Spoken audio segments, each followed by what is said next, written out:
pleasure to introduce a good friend of mine who's also a good friend of Lebanon, of course, and Mohamed Amersi, the founder and chairman of the Amersi Foundation, is one of the great philanthropists here in the United Kingdom. He helps so many people in so many parts of the world. Mohamed, please come to the stage and give us your concluding remarks, but I know that Lebanon is one country that you hold very dear. Thank you very much, Mohamed.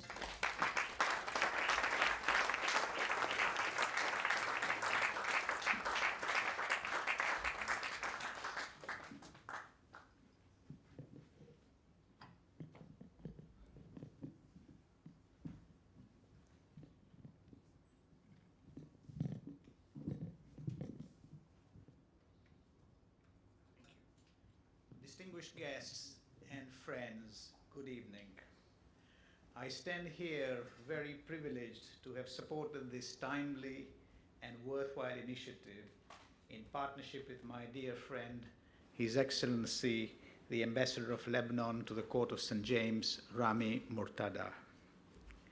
At the outset, I wish to thank all that have made tonight not only possible, but a huge success. It is a testament to the so many friends of Lebanon all over the world that so many of you have come here tonight at such short notice in the midst of prime holiday time and after a lockdown of 5 months and in the midst of a still ravaging COVID-19. Thank you. A big thank you to the Minister and Mrs. Cleverly for taking the time to be with us here tonight. To all our artists and speakers, and to Zainab as well for comparing this so beautifully.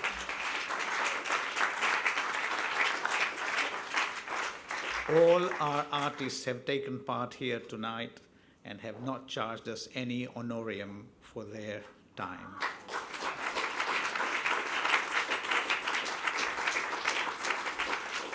But I would be remiss if I did not thank two people without whom this event would simply not have occurred. One, Mark Stevenson, who is the curator. Mark, can you please stand up? There you are.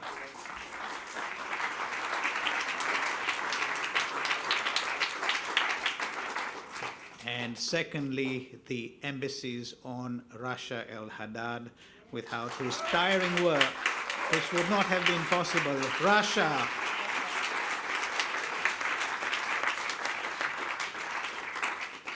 A question that I'm sure most of you must be asking tonight is, why the Amersi Foundation and why Mohamed Amersi?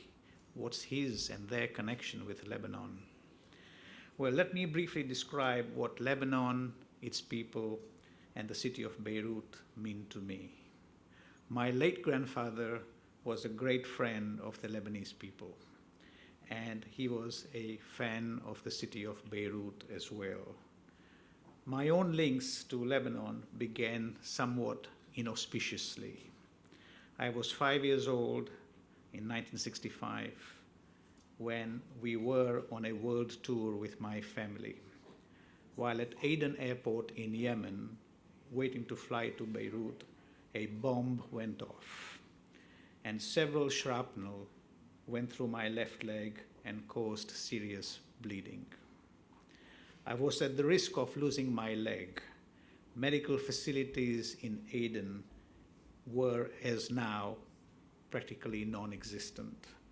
But with the help of a British nurse, who eventually we persuaded to come on our flight together, we landed in Beirut, and I went straight into hospital, spending 2 weeks being pampered in luxurious professional surroundings that saved my limb from amputation.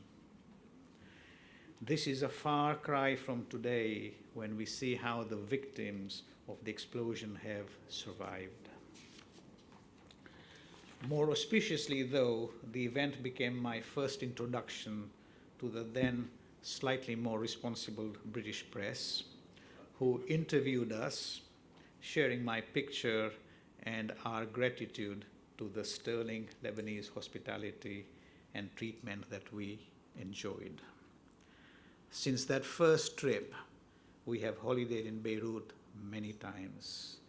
As a professional lawyer in my young days, I had the privilege in the late 80s and early 90s to be involved alongside Rafiq Hariri and the banks to finance Solidaire, a project that rebuilt the center of Beirut.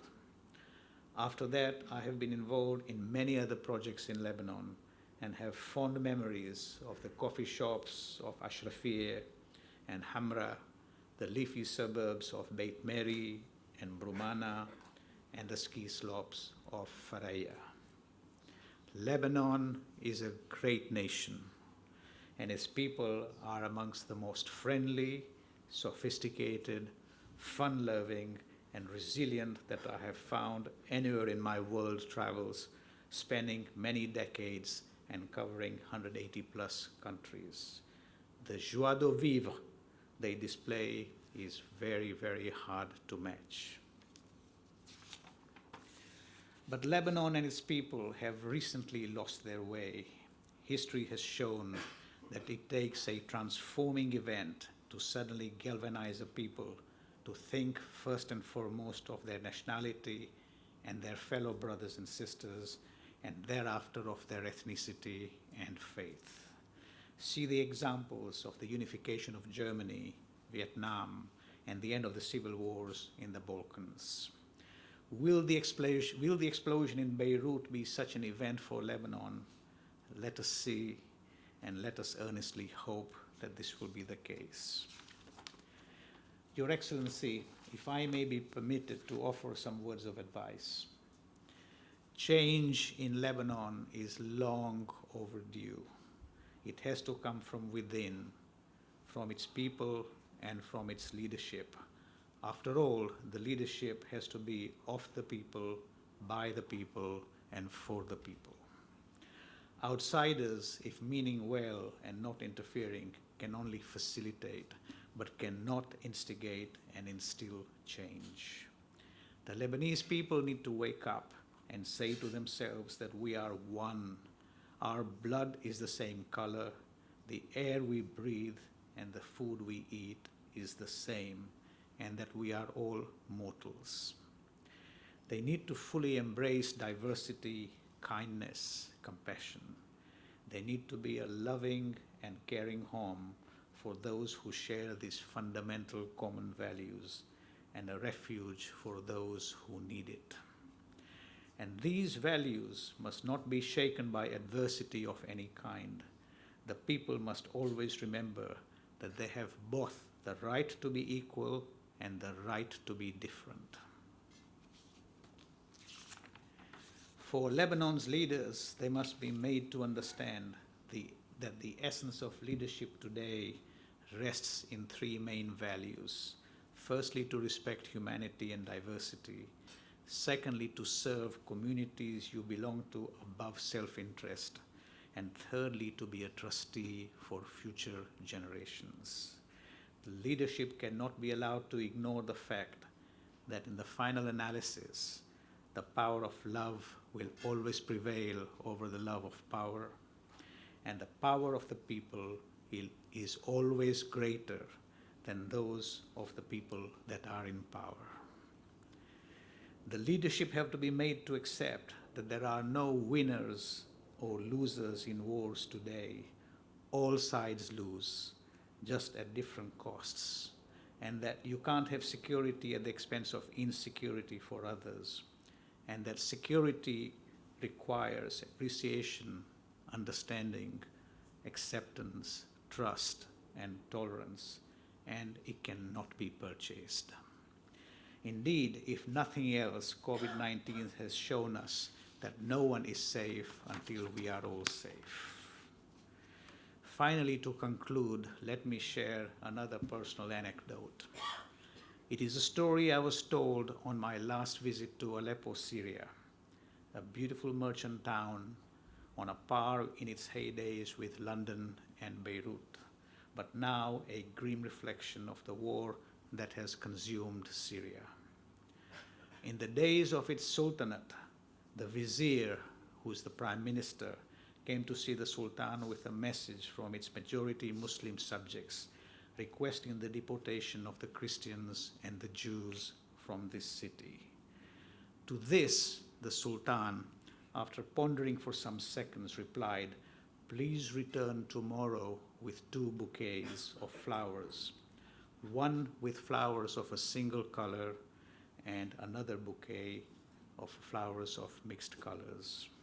The next day, the vizier, puzzled by this request, nonetheless complied and came with the 2 bouquets. The Sultan asked the vizier to look at both bouquets carefully and then remarked, "See how the bouquet with the mixed colored flowers, see how beautiful it looks, and note that in this bouquet, each flower brings out the best of the colors in the other flowers.